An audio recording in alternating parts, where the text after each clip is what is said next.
திருமதி வி.கே. சசிகலா முதலமைச்சராக பதவியேற்பார் என்று எதிர்பார்க்கப்பட்ட நிலையில் திடீர் திருப்பம்.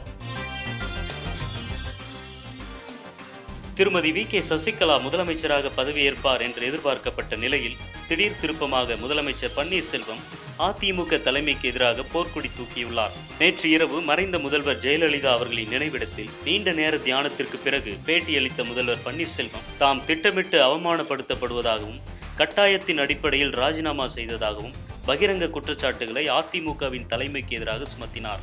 என்னுடைய மனநிலை மிகவும் பாதிக்கப்பட்டிருந்தது. அதை பலரிடம் நான் சொல்லி வருத்தப்பட்டிருக்கிறேன்.